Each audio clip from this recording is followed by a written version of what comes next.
पंडित धीरेन्द्र कृष्ण शास्त्री की। और दरअसल धीरेन्द्र कृष्ण शास्त्री बिहार के आए, राजनीतिक भूचाल आ गया। 5 दिन के कथा वाचन में उन्होंने हिंदू राष्ट्र के लिए जो आवाज बुलंद की, उसकी गूंज राजनीतिक गलियारे तक सुनाई दे रही है। और अब बाबा ने बिहार को लेकर बहुत बड़ी बात कह दी है कि यदि भारत हिंदू राष्ट्र बनेगा तो पहला हिंदू राज्य बिहार ही होगा।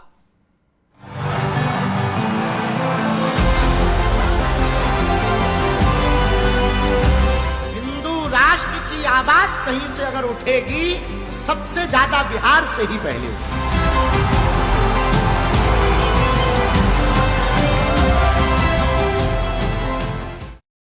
और हम आपको सबसे पहले पंडित धीरेन्द्र कृष्ण शास्त्री का वो बयान सुनाते हैं जिसने बिहार में खलबली मचाकर रख दी है। घोषणा करके करते हैं, अगर हनुमान जी की कृपा हुई भारत हिंदू राष्ट्र बनेगा तो पहला राज्य अगर हिंदू राज्य घोषित होगा तो वो बिहार ही होगा। हर हाल में भारत हिंदू राष्ट्र होवे, लेकिन सबसे पहले बिहार हिंदू राज्य हो जावे। और बिहार की धरती पर तीसरी बार गोपालगंज में 5 दिन तक हनुमत कथा सुनाने के बाद बागेश्वर धाम वाले पंडित धीरेन्द्र कृष्ण शास्त्री अपने धाम लौट गए हैं। और इस 5 दिन की कथा के दौरान उन्होंने बिहार की धरती से हिंदू राष्ट्र की हुंकार भरी और उस पर देश भर में बहस छिड़ी है। तो साधु संतों ने अब बाबा बागेश्वर के संकल्प को पूरा करने के लिए आवाज उठानी शुरू कर दी है। एक बात हृदय से बोल रहे, हिंदू राष्ट्र की आवाज कहीं से अगर उठेगी तो सबसे ज्यादा बिहार से ही पहले होगी। बागेश्वर धाम वाले बाबा की यही वो हुंकार है जिसने हिंदू राष्ट्र के मुद्दे पर सबसे बड़ी बहस छेड़ दी है। बाबा ने कहा है कि बिहार से सबसे ज्यादा हिंदू राष्ट्र की आवाज उठेगी। तो सवाल है कि बिहार की मिट्टी में आखिर ऐसा क्या है कि यहाँ से ही हिंदू राष्ट्र की आवाज उठेगी। तो इसके पीछे की वजह भी साधु संतों की जुबानी ही जान लीजिए। ये हिंदू राष्ट्र बिहार से इसलिए क्योंकि ये भारत का हृदय है और यहाँ से बहुत सारे संत, अमलात्मा, सिद्धात्मा, यति, मुनि, साधक इसी धरती से हुए। यहाँ मामा जी, यहाँ आपके कितने सिद्ध साधक महात्मा हुए। पूज्य शंकराचार्य जी ने यहीं से अपनी वो जनमानस यात्रा प्रारंभ करी। ये धरती पवित्र है, ये पावन है। तो हिंदू राष्ट्र का पताका लहराने के लिए बिहार से पवित्र धरती कोई और नहीं हो सकती। निर्वाणी अखाड़ा के अध्यक्ष मुरलीदास जी महाराज का भी कुछ ऐसा ही मानना है। बिहार से सत्य सनातन धर्म का झंडा उठेगा और वही सत्य सनातन धर्म का राष्ट्र हिंदू राष्ट्र बन के रहेगा। आज नहीं तो कल बिल्कुल बनेगा और योगी मोदी के समय में हिंदू राष्ट्र बन करके रहेगा। 5 दिन तक गोपालगंज के जिस राम जानकी मठ में पंडित धीरेन्द्र कृष्ण शास्त्री ने कथा वाचन किया, उस मठ के आचार्य का भी मानना है कि बाबा ने बिहार से हिंदू राष्ट्र की शीला रख दी है और अब बिहार उस पथ पर आगे बढ़ चला है और पूरे देश में सनातन की संस्कृति जग चुकी है। बिहार से विशेष संदेश देते हुए हिंदू राष्ट्र को की परिकल्पना को स्थापित करते हुए पुनः वो अगले पड़ाव की तरफ आगे बढ़ेंगे। और सनातन की संस्कृति अब जग चुका है और ये जो प्रखर जो राम नाम का झंडा, सनातन झंडा, हिंदू का झंडा जो बुलंद हो रहा है, ये स्वर्णिम युग चल रहा है भारत का। अब वो सब बीत गया। याद रखेगा, हम हिंदू है, हिंदू राष्ट्र मेरा है। बिहार से जुड़ाव और लाखों श्रद्धालुओं के प्यार की गठरी बांधकर बाबा बागेश्वर 10 मार्च को बिहार से विदा हो गए। लेकिन उन्होंने अपने संकल्प से जो बहस छेड़ी है वो फिलहाल इतनी जल्दी थमने वाली नहीं है। मेरे प्रियजनों, बिहार हमारा है, हम जब तक जिएंगे तब तक आएंगे। गोविंद कुमार, न्यूज़ 18, गोपालगंज।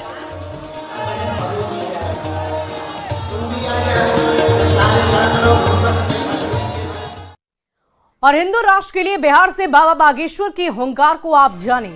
पंडित धीरेन्द्र शास्त्री ने बिहार में 5 दिनों तक कथा वाचन किया और 5 दिन एक ही मुद्दा रहा, हिंदू राष्ट्र। बाबा बोले, मैं हिंदुओं को जगाने के लिए आया हूं। प्रवचन में बार बार बिहार पर जोर दिया गया और बिहार को उन्होंने अपना घर भी बताया। बाबा ये भी बोले कि हिंदू राष्ट्र की अलख बिहार से ही जगेगी, जलेगी। बिहार में पदयात्रा का भी ऐलान पहले ही बाबा कर चुके हैं और अब देखिए बिहार में इसी साल चुनाव होने हैं। ये साल बिहार के लिए काफी खास होने जा रहा है। हिंदू राष्ट्र के मुद्दे पर सियासत पहले से ही शुरू हो चुकी है और इस सियासत को लेकर लगातार अलग अलग राजनीतिक दलों की तरफ से प्रतिक्रियाएं सामने आ रही है। विपक्षों की बात करें तो विपक्षी दलों की तरफ से बार बार बाबा के इस आह्वान पर देश को हिंदू राष्ट्र बनाने की बात पर कई दफा इसका विरोध किया जा चुका है। विपक्ष बाबा पर उन्माद फैलाने तक का भी आरोप लगा रहा है, जबकि बीजेपी बाबा के फुल सपोर्ट में है। भारतीय जनता पार्टी का यह कहना है कि जो कुछ भी बाबा कह रहे हैं, कर रहे हैं, वो बिल्कुल सही है और जेडीयू इस मामले पर थोड़ा संभल कर बयान दे रहा है। राजनीतिक तू मैमे पर भी बाबा की सफाई सामने आई। किसी पार्टी प्रचार नहीं, हिंदू धर्म का मैं विचारक हूं, बाबा ने इसकी भी चर्चा की। उन्होंने साफ शब्दों में कहा कि मैं किसी भी राजनीतिक दल से नहीं आता हूं, ना ही मुझे किसी तरह की कोई सियासत करनी है, बल्कि मैं सिर्फ और सिर्फ हिंदू धर्म का विचारक हूं और हिंदू धर्म का ही मैं प्रचार प्रसार भी करना चाहता हूं और इसीलिए इस तरह की बातें मैं करता हूं। और देखिए इस घटना ने बिहार की सियासत में एक नया विवाद ही खड़ा कर दिया है। एक तरफ आरजेडी है जो धीरेन्द्र शास्त्री पर वोट बैंक की राजनीति का आरोप लगा रहा है, तो दूसरी तरफ बीजेपी है जो आरजेडी पर तुष्टीकरण का आरोप लगा रही है। देखना होगा कि इस मुद्दे पर आगे क्या कुछ होता है। क्या ये विवाद चुनाव तक छाया रहेगा, ये तो समय ही बताएगा। और देखिए बिहार पर बाबा के बयान ने राजनीतिक गलियारे में बहस भी छेड़ दी है। बीजेपी बाबा के समर्थन में है, जबकि जेडीयू ने बाबा के बयान को बिल्कुल गलत बता दिया है। वीआईपी ने बाबा के बयान के बाद बीजेपी को ही कटघरे में लाकर खड़ा कर दिया है। राष्ट्र का मसला एक संवैधानिक मसला है, इस पे निर्णय तो संवैधानिक तरीके से होना है, परंतु अगर प्रभु की ये इच्छा है कि हिंदू चेतना की क्रांति बिहार से उठे तो ये बिहार के लिए गौरव की बात है। और जब बिहार की बात होती है तो आदरणीय नीतीश कुमार जी ने एक ऐसा बिहार बनाया है जहां सर्वधर्म समभाव का संदेश दिया जाता है। सभी जाति धर्म के लोग सामंजस्य से रहते हैं, अपना काम करते हैं। ऐसे में हिंदू राष्ट्र या हिंदू राज्य की बात करना संविधान की मूल प्रस्तावना के साथ छेड़छाड़ है, जिसे लोग कभी स्वीकार नहीं करेंगे। धर्म का प्रचार प्रसार करना एक बात है, लेकिन ऐसी बातें कहना जो संविधान से इतर है, ये एकदम गलत है। हिंदू राष्ट्र घोषित होने से क्या होगा? हिंदू राष्ट्र घोषित होने से क्या बेरोजगारी दूर हो जाएगा बिहार में? बिहार में सबसे बड़ा अभिशाप है बेरोजगारी। बेरोजगारी कैसे खत्म हो, उसके लिए बाबाओं को बात करना चाहिए और उसके लिए पूजा पाठ करना चाहिए। लगाते हैं तो स्वतः उनको रंग नहीं बेचना चाहिए। कैसे इस तरह का बयान दे सकता है? जिनको जिस दुकान से पसंद है वो अपना वहां से सामान खरीदें। भाईचारा के साथ होली मनाने दें हिंदुओं को।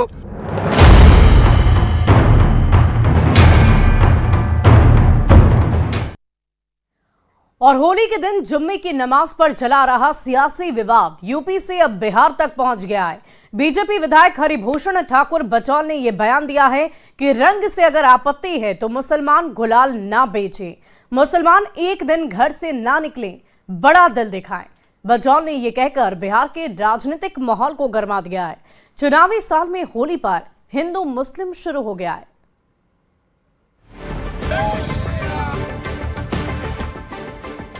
रंग लगाने में इस्लाम प्रभावित हो जाता है, लेकिन बेचने में प्रभावित नहीं होता है। यह उनकी दोहरी नीति है। होली के दिन जुमे की नमाज पर चल रहा सियासी विवाद यूपी से बिहार पहुंच गया है। बीजेपी विधायक हरिभूषण ठाकुर बचौल ने यह कहकर बिहार के राजनीतिक माहौल को गरमा दिया कि रंग से आपत्ति है तो मुसलमान गुलाल न बेचें, एक दिन घर से बाहर न निकलें, बड़ा दिल दिखाएं। पावन जुम्मा आता है और इस बार भी होली जुम्मे के दिन ही है। मुस्लिम बंधुओं से निवेदन है कि 51 जुम्मा वो लोग करते ही हैं। भाईचारा के साथ होली मनाने दें हिंदुओं को, और अगर बड़ा दिल हो तो बाहर निकले, अगर रंग भी लग जाए तो उसको बुरा नहीं माने। होली के दिन मुसलमान घरों में रहने वाले बीजेपी विधायक हरिभूषण ठाकुर बचौल के बयान पर कड़ी प्रतिक्रिया देते हुए आरजेडी नेता और पूर्व मुख्यमंत्री राबड़ी देवी ने कहा कि बिहार की जनता बीजेपी को देश और बिहार से भगाएगी। और अगर ये प्रधानमंत्री का हिम्मत है और बिहार से देश भर के मुसलमानों को भगाने का काम करेंगे, राज कहीं बनाने का काम करेंगे। वहीं नेता प्रतिपक्ष तेजस्वी यादव ने कहा है कि सीएम नीतीश कुमार को हिम्मत नहीं है कि वे बचौल को बुलाकर डांट सके। ये कौन बचौल या उनके पिताजी के बाप का राज है क्या? ये है कौन बचौल? कैसे इस तरह का बयान दे सकता है? और सरकार के मुख्यमंत्री कहाँ हैं? होली में मुसलमानों के रंग गुलाल नहीं बेचने की बचौल की अपील पर जेडीयू ने सधी हुई प्रतिक्रिया दी। मंत्री श्रवण कुमार ने बचौल के बयान को व्यक्तिगत बताया, लेकिन साथ में ये भी कह दिया कि बिहार में बिहार मॉडल ही चलेगा। मॉडल चलेगा या मॉडल चलेगा बिहार में? बिहार में तो बिहार मॉडल ही चलता है और बिहार मॉडल ही आज देश में प्रसिद्ध है। यूपी के संभल से इस विवाद की शुरुआत हुई। मुसलमानों को अधिकारी की नसीहत से शुरू हुए इस विवाद में पहले यूपी की सियासत को गरमाया और अब बिहार की राजनीति को गरमाना शुरू कर दिया है। न्यूज 18 के लिए पटना से अमित कुमार और संजय कुमार के साथ ब्यूरो रिपोर्ट। और आइए अब त्योहार के मौसम में हिंदू मुसलमान वाली इस सियासत को भी जानते हैं। इसको समझने से पहले ये जानना जरूरी है कि इस विवाद की शुरुआत कहां से हुई। तो ये भी जान लीजिए कि इस विवाद की शुरुआत उत्तर प्रदेश के संभल से हुई है। दरअसल इस बार होली 14 मार्च को है। 14 मार्च यानी कि आने वाला शुक्रवार, और अब शुक्रवार यानी होली के दिन हिंदू होली खेलेंगे, जबकि शुक्रवार यानी जुम्मे को मुसलमान नमाज पढ़ते हैं। और ये भी जग जाहिर है कि ज्यादातर मुसलमान रंग नहीं खेलते हैं। अब चूंकि संभल इधर काफी दिनों से सांप्रदायिक वजहों से विवादों में रहा है, विवादों से घिरा रहा है और काफी चर्चाएं सियासी गलियारों से लेकर लोगों के बीच तक होती रही है। और ऐसे में होली के दिन नमाज पढ़ने जाते समय मुसलमानों पर भी रंग पड़ सकता है, जिससे कानून व्यवस्था की स्थिति पैदा हो सकती है। और इसी बात को ध्यान में रखते हुए संभल के सीओ अनुज चौधरी ने मुसलमानों को ये सलाह दे दी है कि अगर आपको रंग से परहेज है तो आप नमाज थोड़ी देर से पढ़ने के लिए जाएं या घर पर ही बैठकर रहकर नमाज पढ़ लें। संभल सीओ के इस बयान के बाद उत्तर प्रदेश में भी सियासत काफी गर्म हो गई है। विपक्ष के नेताओं ने अधिकारी के साथ साथ सरकार पर भी निशाना साधा है। और अभी उत्तर प्रदेश में ये विवाद चल ही रहा था कि बिहार में बीजेपी के विधायक हरिभूषण ठाकुर बचौल इस विवाद में कूद पड़े। हरिभूषण ठाकुर बचौल ने ये कह दिया कि मुसलमानों को रंग से अगर परहेज है तो फिर गुलाल क्यों बेचते हैं। बचौल ने संभल के सीओ की तरह ही कहा कि जुम्मा साल में 52 बार आता है और होली साल में मात्र एक बार आती है। मुसलमान बड़ा दिल दिखाएं और रंग से परहेज है तो घर से आप बाहर ना निकलें। बचौल के इस बयान पर बिहार में भी सियासत काफी तेज हो गई है। तेजस्वी यादव ने बचौल के इसी बयान पर काफी कड़ी प्रतिक्रिया दी और कहा कि बचौल कौन होते हैं ऐसे बयान देने वाले। वैसे बीजेपी के नेता बार बार आरजेडी पर मुस्लिम तुष्टीकरण का आरोप लगाते हैं और तेजस्वी के बयान पर बीजेपी नेताओं ने ये फिर से कह दिया कि तेजस्वी को अपने वोट की चिंता है। अब मतलब ये है कि संभल में कानून व्यवस्था पर शुरू हुई बात अब पूरी तरह से राजनीतिक रंग ले चुकी है। कोई एक पक्ष नहीं बल्कि दोनों ही पक्ष, सत्ता पक्ष और विपक्ष, इस पूरे मामले में अपना अपना फायदा खोज रहे हैं, अपने अपने हिसाब से प्रतिक्रियाएं दे रहे हैं और राजनीतिक माहौल काफी गर्म है और इसी की चर्चा लगातार की जा रही है। हिंदू त्योहार और साथ ही साथ एक तरफ जुम्मे का दिन जिस दिन मुसलमान नमाज अदा करने के लिए घर से बाहर निकलते हैं, इसी को लेकर चर्चा पुरजोर तरीके से की जा रही है। बढ़ते आगे, बीजेपी विधायक के बयान से बिहार में सियासी बवाल मच चुका है। महागठबंधन ने इस बयान पर कड़ा एतराज जता दिया है और बीजेपी बचौल के बयान का समर्थन कर रही है, जबकि जेडीयू ने इस तरह के बयान से परहेज करने की नसीहत दी है। तो भाई पर्व त्योहार में अपने अपने घरों में पूजा पाठ करते हैं, उसी प्रकार मुस्लिम समुदाय घरों में ही नमाज अदा करे तो क्या हर्ज।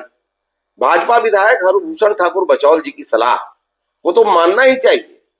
भारतीय जनता पार्टी के विधायक बचौल जी जिस प्रकार की भाषा का प्रयोग कर रहे हैं, ऐसी भाषा का प्रयोग कोई भी सभ्य समाज में और कोई भी गंगा जमुनी तहजीब को मानने वाले लोग इस तरह की भाषा को नहीं मानते हैं और भारतीय जनता पार्टी के नेताओं को इस प्रकार के बयान से बचना चाहिए, ये मेरा निजी विचार है।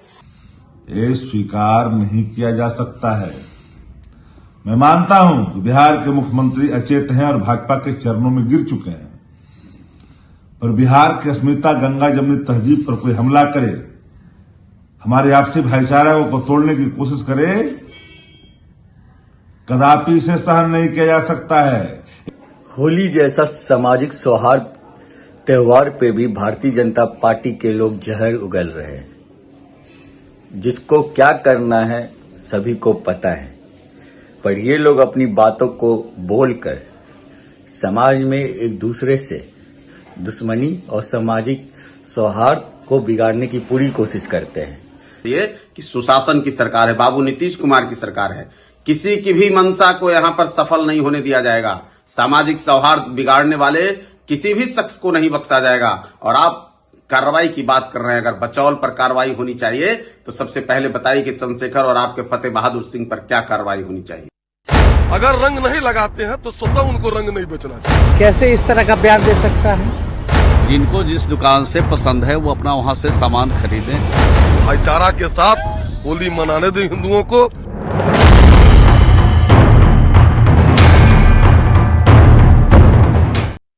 इस बीच राजधानी पटना से एक बड़ी खबर का रुख करेंगे। पिछले 18 घंटे में 3 लोगों की हत्या।